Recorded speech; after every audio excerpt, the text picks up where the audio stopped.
Bendecidos con toda bendición espiritual.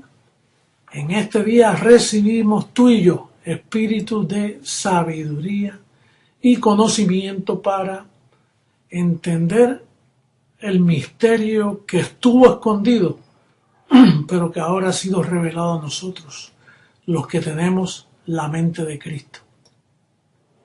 La semana pasada estuvimos leyendo a Efesios 1:9, que dice que nos dio a conocer el misterio de su voluntad. Y hoy vamos a tocar uno de esos misterios que es tan necesario entenderlo en todo el ministerio. Vamos a comenzar con Romanos capítulo 7, verso 1. Es bien interesante una clave que hay aquí. Hemos hablado de esto antes, pero qué importante es entender esto. Dice, es una analogía tomada del matrimonio. Dice, ¿acaso ignoráis, hermanos? Pues hablo con los que conocen la ley, que la ley se enseñorea del hombre entre tanto que éste vive.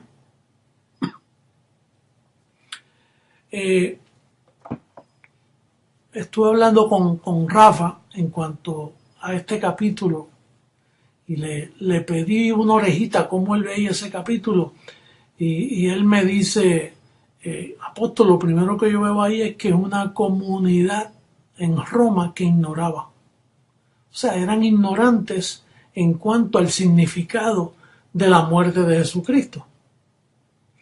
Entonces, como estaban en este estado de ignorancia, Pablo le dice, ¿acaso ustedes ignoran que la ley gobierna al hombre mientras está vivo? Pero si el hombre muere, la ley no puede con un muerto. Por eso es que cuando Pablo dice, habéis muerto con Cristo, o como dice 2 Corintios 5:16, el amor de Cristo, el verso 14, pienso que si no lo arreglamos ya mismo, pero dice, el amor de Cristo nos constriñe pensando esto, que si uno murió, luego todos murieron. En otras palabras, se nos da una posición de muertos a nosotros también. Por lo tanto, si estamos muertos, la ley no puede con nosotros. Muchas veces cuando yo escucho la prensa o las personas que me escriben burlándose, ¿cómo usted se atreve a decir que no hay pecado? No es que no hay pecado. Pecado hay en ustedes, pero en nosotros no, porque nosotros estamos muertos a la ley. Y el poder de la ley, el poder del pecado está en la ley. Entonces, si yo estoy muerto a la ley, el pecado está muerto para mí. Para ti no, para ti que malentiendes, para la prensa que malentiende, ellos no entienden por qué nosotros decimos que no hay pecado. Claro, no hay pecado para nosotros. Aunque entendemos que este cuerpo que nosotros tenemos, esto es un cuerpo de pecado. Pero este es el cuerpo, yo no soy el cuerpo, yo soy el espíritu que vive en ese cuerpo. Y ya, como dice Colosenses 2:11, dice que él echó fuera el cuerpo pecaminoso carnal en la circuncisión de Cristo. Una circuncisión entre mi carne y mi espíritu para que lo que sucede en mi carne no invada mi posición de perfección en el espíritu. ¿Quiere que me repita, bendecido? La circuncisión de Cristo en nosotros lo que significa es que aunque esto es un cuerpo pecaminoso, es un cuerpo de pecado. La muerte de Jesucristo lo que hizo fue una circuncisión, un corte para que lo que sucede en mi cuerpo físico no afecte, no invada lo que tomó lugar en mi espíritu, la perfección que Cristo me dio. Pero cuando hablamos de Roma, estamos hablando de una comunidad ignorante. Por eso le dice, ¿acaso ignoráis?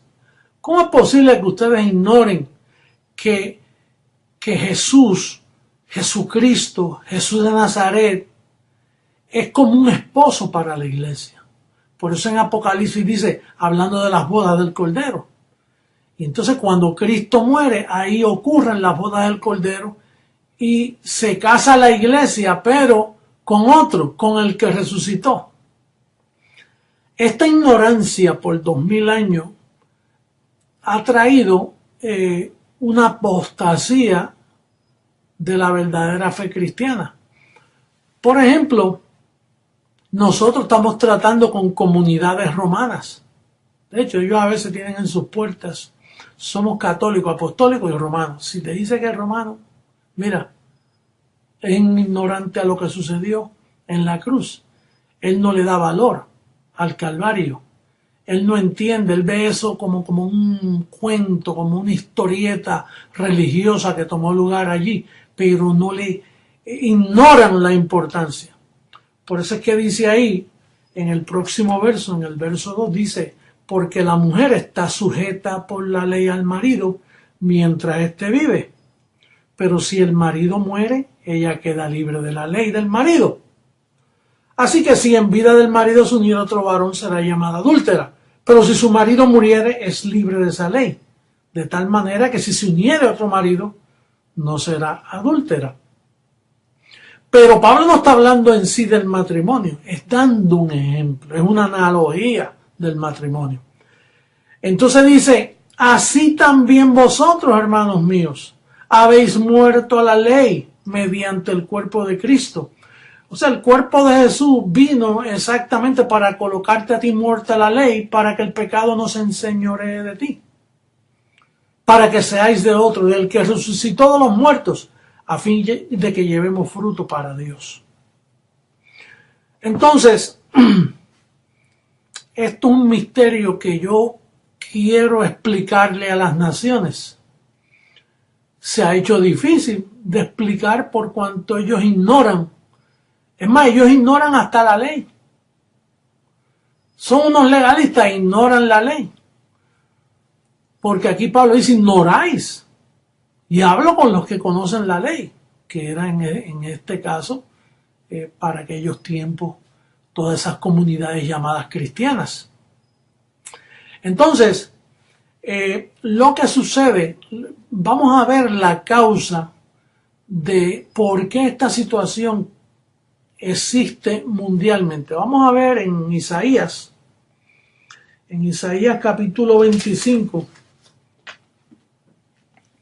hay una profecía, en el verso 7 dice, 25:7 dice, y destruirá en este monte la cubierta con que están cubiertos todos los pueblos, y el velo que envuelve a todas, ¿qué?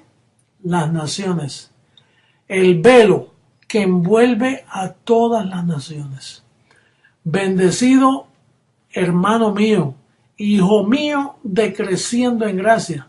Ya tú no eres parte de esa condición. Tú no tienes ese velo. Pero las naciones tienen un velo. Y es un velo que no pueden ver. Les mantiene en ignorancia en cuanto a los beneficios del pacto. Dice, y destruirá en este monte la cubierta con que están, destruirá, el verso 8, destruirá a la muerte para siempre. Cuando Cristo murió, destruyó la muerte para siempre. ¿Y quién era el que tenía el imperio de la muerte? El diablo. Entonces, si destruyó la muerte, destruyó al diablo. Hebreos 2:14. Porque eso es lo único que tenía el diablo. El imperio de la muerte. Al destruir la muerte, dice, y destruirá la muerte para siempre. ¿Al diablo por cuánto? Para siempre. Y enjugará el Señor toda lágrima de todos los rostros, y quitará la afrenta de su pueblo de toda la tierra, porque el Señor así lo ha dicho. Enjugó nuestras lágrimas. El pueblo que tiene el velo está esperando las bodas del Cordero para el futuro, cuando eso ya tomó lugar hace 2000 años atrás. El pueblo que tiene ese velo, ellos dicen, en aquel día nos enjugarán toda lágrima. Ya las lágrimas fueron enjugadas tan pronto tú descubriste que tú eres un predestinado, que tú eres un bendecido, que tú eres un dracma hallada, que no te puedes perder, que tú tienes dueño. Ahí se enjugó toda lágrima, se te quitó ese velo. Naturalmente, ese velo también dice en el libro de Gálatas que es un embrujo. Gálatas capítulo 3. Esto es un embrujo que lo produce el evangelio de la circuncisión. Mira cómo dice Gálatas capítulo 3. Dice, oh Gálatas insensatos, ¿quién os fascinó para no obedecer a la verdad? Hay unos culpables en esta fascinación, en este embrujo. Dice, ¿quién os fascinó? Si a principio yo les expliqué y entendieron, ¿quién se metió por el medio? Bueno, nosotros sabemos al leer el libro en el capítulo 4 que fueron los apóstoles de la circuncisión. Los apóstoles de Jesús de Nazaret fueron quienes embrujaron a este pueblo. Entonces, una condición dice, a vosotros ante cuyos ojos Jesucristo fue ya presentado claramente entre vosotros como crucificado. O sea, si ya fue presentado como crucificado, ya la iglesia se quedó sin ese esposo. Por eso es que Pablo dice, para que seáis de otro, tienes que volver a casarte, bendecido. Digo, hablando como iglesia, la iglesia tiene que volver a casarse. Fíjate que en Apocalipsis 18, verso 7, cuando el ángel reprende a la ramera, a la iglesia católica, a la que comenzaron los apóstoles de Jesús, fíjate cómo dice en el verso 7 del capítulo 18, ella, porque el Espíritu lo que le dice es que tú estás sin marido, tú no te has querido casar con el resucitado. ¿Por qué no te casas de nuevo con el otro, con el después de la cruz, no antes de la cruz? Y entonces la ramera, el espíritu ramerismo católico romano les responde a ese ángel y le dice en el verso 7, cuanto ella se ha glorificado y ha vivido en deleites, tanto dadle de tormento y llanto, porque dice en su corazón, está hablando de individuos, yo estoy sentada como reina y no soy viuda. ¿Te das cuenta? Dicen, no, tú eres viuda. Todos los que dependen de Jesús de Nazaret, todos los que están esperando que Él vuelva, todos los que tienen los ojos puestos en Jesús de Nazaret, ellos son viudos. Ellos están sin marido. Ellos no tienen a Jesucristo en su corazón. Ellos están en viudez. Eso es una falsa conversión, lo que tiene todo el sistema protestante. Por eso la ramera dice aquí, no, yo estoy reinando, yo soy reina.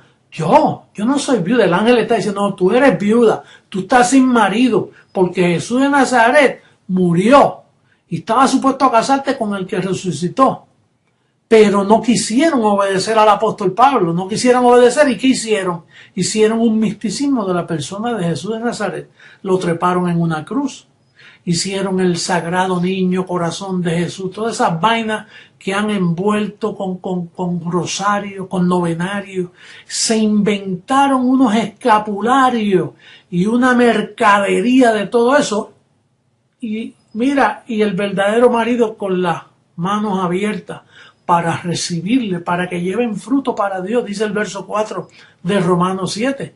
No, la Iglesia Católica levantó a Jesús de Nazaret, hizo una imagen de ese Jesús de Nazaret, hizo un misticismo. Por eso yo en mi venida es difícil que ellos me vean. Ellos no me pueden entender a mí. Dice que Él es quien, la segunda venida del Señor.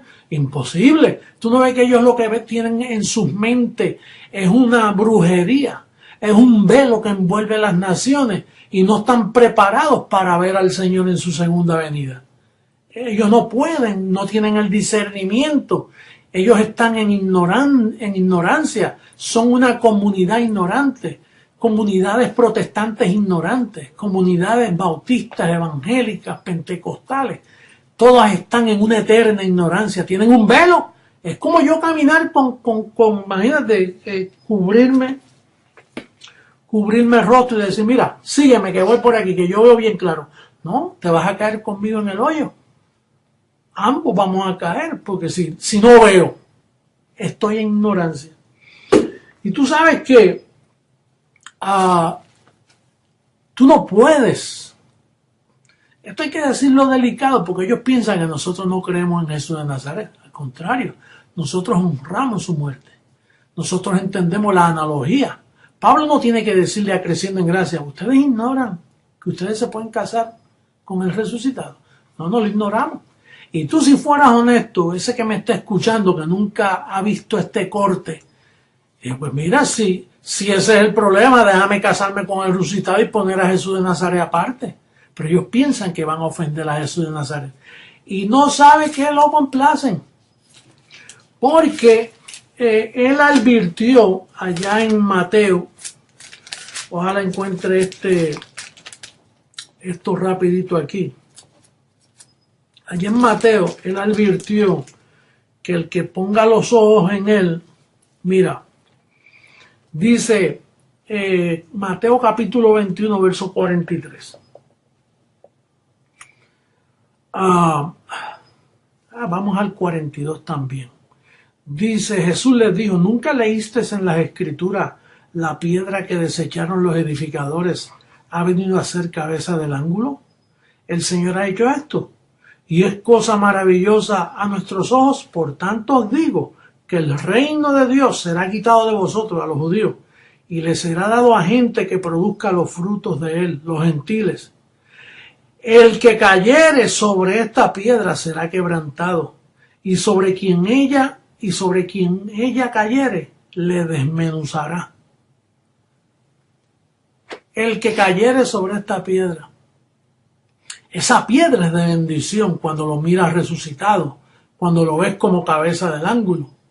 Pero si los pones en los 33 años, te desmenuza y te quebranta. Por eso estamos viendo un sistema religioso quebrantado, desmenuzado. No saben ni en qué creen. Tienen 1000 doctrinas diferentes. Están en confusión perpetua. No entienden. Andan turbados. Están desmenuzados. Mira el Papa, ese tiene la cabeza cortada en pedazos, eso no entiende. Se atreve a decir por televisión, se atreve a decir que no hay salvación segura para nadie. Después dice, no, el infierno existe. El Papa anterior dijo, no, el infierno es una cuestión mental. Difieren entre ellos, bendecidos. ¿Por qué? Porque tienen los ojos puestos en Jesús de Nazaret. Tú no puedes, aunque quisiera. Yo entiendo que le amamos por lo que él hizo por nosotros en la cruz, pero por honrarlo a él, lo que él quiere es dirigirlos a ustedes a esa segunda manifestación después de resucitado. Es como el transbordador de un satélite de eso que envían a la luna. Eso arranca, pero luego el transbordador cumple su función y cae a la mar. Y entonces el satélite sigue y llega a la luna. Aquello es lo importante. El transbordador también es importante, pero tiene que desaparecer para que el otro suba y llegue a su propósito. Entonces Jesús de Nazaret hizo su trabajo, murió, quitó al diablo, lo destruyó, quitó el pecado, te salvó, te libertó, te abrió un camino nuevo, no el camino viejo, no la senda antigua, un camino nuevo para que tú camines en él. Porque si no, bendecido, si tú no entiendes estas palabras, créeme que tú tienes un velo y bien puesto. Estás desmenuzado, estás sufriendo, eres de una comunidad que está engañada por la falsa religión, por el velo de las naciones. Por eso ignoras todo. Romanos dice que el Espíritu que él ha puesto en nosotros clama, Abba Padre. Tú sigues diciendo aleluya, porque tú ignoras, tú no sabes lo que te pasó, tú no sabes, perdón, no lo que te pasó, lo que te va a pasar, porque tú no has experimentado la gloria del resucitado. Hay un último verso aquí que quería utilizar, es Romanos 8:10. Vamos a la lectura para comenzar a cerrar este calqueo. Romanos 8:10.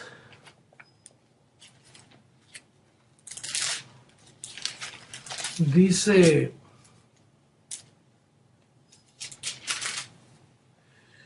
pero si Cristo está en vosotros, no al lado, en vosotros, el cuerpo en verdad está muerto a causa del pecado. Este cuerpo pecaminoso está muerto a causa del pecado, mas el espíritu vive a causa de la justicia. Ahora oye esto. Y si el espíritu de aquel que levantó de los muertos a Jesús mora en vosotros, cuando te cases con el resucitado morará en vosotros. Mientras siga con Jesús de Nazaret, no hay garantía de transformación para ti. Pero si ese espíritu que levantó a Jesús de los muertos mora en vosotros, dice, el que levantó de los muertos a Cristo Jesús vivificará también vuestros cuerpos mortales por su espíritu que mora en vosotros. Él vivificará tu cuerpo mortal. Este cuerpo está en corrupción. Tiene unas promesas lindísimas, pero hasta que no tome lugar la transformación, entonces vivimos en la verdad escrita y en la mentira del sentir, los pensamientos de cada día que la carne nos trae. Pero tú estás cimentado como firme ancla del alma, tú estás anclado en lo que está escrito, en el fundamento que el apóstol Pablo nos dejó. Y por último, en Romanos 6:14 dice, porque el pecado no se enseñoreará de vosotros, pues no estáis bajo la ley, sino bajo la gracia. Bendecido amigo mío, hermano mío, qué rico es entender las riquezas de su gracia. Qué bueno es haber entendido el misterio de su voluntad. Así que los exhorto a que no ignoren nada de lo que está escrito. Que estén al tanto de todo lo que está sucediendo y que puedan así quitarle el velo a otras personas. Será hasta una próxima ocasión. Los declaro reinando en vida, los declaro en la verdad del pacto, los declaro con ángeles a su servicio, los declaro sanos, prósperos, más que vencedores, siempre en triunfo, llamando lo que no es como si ya está. Bendecidos. Hasta luego.